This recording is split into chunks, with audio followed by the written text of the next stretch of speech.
Bismillahirrahmanirrahim. Hello my dear students to a new lesson of English, lesson number 7, and this lesson will talk about writing. We will learn how to write some instructions.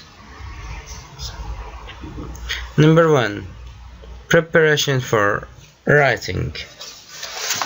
The first exercise, number A, says read the leaflet, then answer the questions with a partner. What to do if there is a fire? Fires spread quickly. If a fire starts in your home, there might not be time to stop and think about what to do. That's why it's important to make sure that everyone in your home knows how to react if there is a fire. A few minutes can mean the difference between life and death. If there is a fire in your home, remember to stay calm. It will help you to escape more quickly. Don't look for possessions or pets, as it wastes precious time. Always leave the house. Then be careful to check doors before you open them. If a door feels warm, make sure you don't open it. The fire might be on the other side. If there is a lot of smoke, crawl on the floor. The air is cleaner there. Call the emergency services when you're out of the house. Make sure you speak slowly and clearly. Be careful to give them your whole address. Never go back into the house. You will put yourself in danger and slow down the firefighters. We have some questions. Number 1. What's the purpose of the first paragraph? 2. If you have a pet, should you find it before you leave your house? 3. Why should you check doors before you open them? Number 4. When should you phone the emergency services? 5. Why shouldn't you go back into the house? And 6. Which do you think are the most important pieces of advice? Now here are the answers. Number 1. What's the purpose of the first paragraph? The purpose of the first paragraph is as follows. It makes the readers aware of how important it's to read the rest of the advice. It grabs the reader's attention. Number 2. If you have a pet, should you find it before you leave your house? No, it wastes time. 3. Why should you check doors before you open them? Because the fire might be on the other side. Number 4. When should you phone the emergency services? When you are out of the house. 5. Why shouldn't you go back to the house? Because you put yourself in danger and because it will slow the firefighters down. 6. Which do you think are the most important pieces of advice? Here we have a lot of different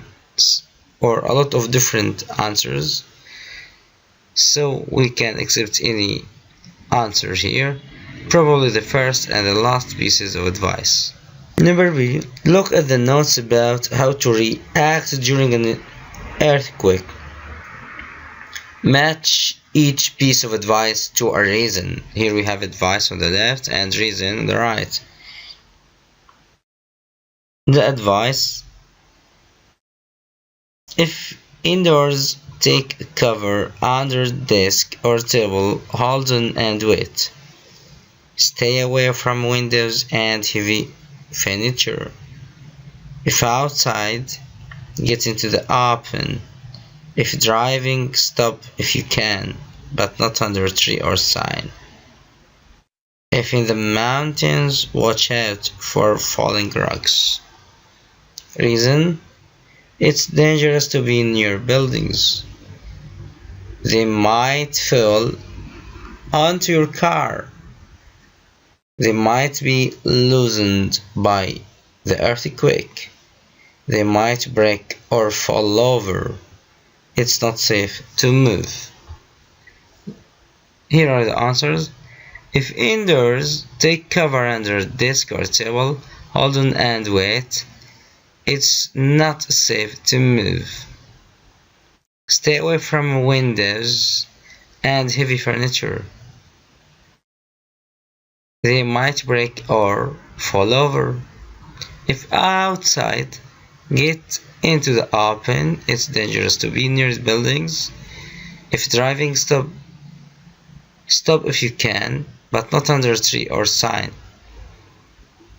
They might fall onto your car. If in the mountains, watch out for falling rocks. They might be loosened by the earthquake. Now practice number A in our workbook. Use the notes below to write sentences about what to do after an earthquake. After an earthquake, do and don't do. Number 1, do. Get everyone out of your house.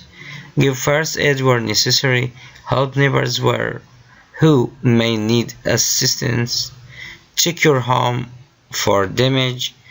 Turn off the electricity if you see sparks or broken wires. Don't move people who are injured. Don't use the telephone unless it's an emergency. And don't use water from the tap if water pipes are damaged. Here we have some other possible answers.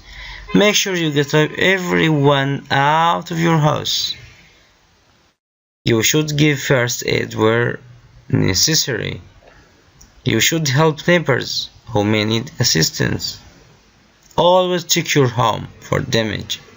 Be careful to turn off the electricity if you see sparks or broken wires. Never move people who are injured. Never use the telephone unless it's an emergency. Be careful not to use the tap if water pipes are damaged. Now practice number B. You're going to write a short paragraph giving instructions about what to do in an earthquake. Follow these tips. Number 1. Choose 6 instructions about what to do during or after an earthquake. Number them in the order you want to write about them. Write 2 or 3 sentences at the beginning about the danger of earthquake and why it's important to be prepared. And number 4, now write your paragraph. Remember to give reasons for the instructions and use variety of phrases.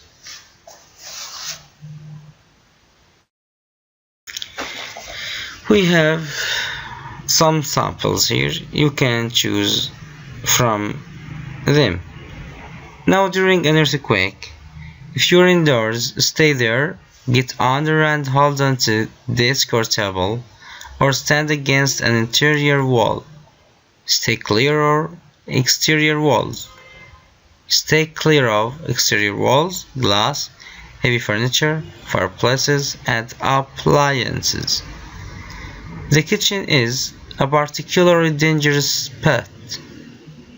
If you're in an office building, stay away from windows and outside walls, and do not use the elevator.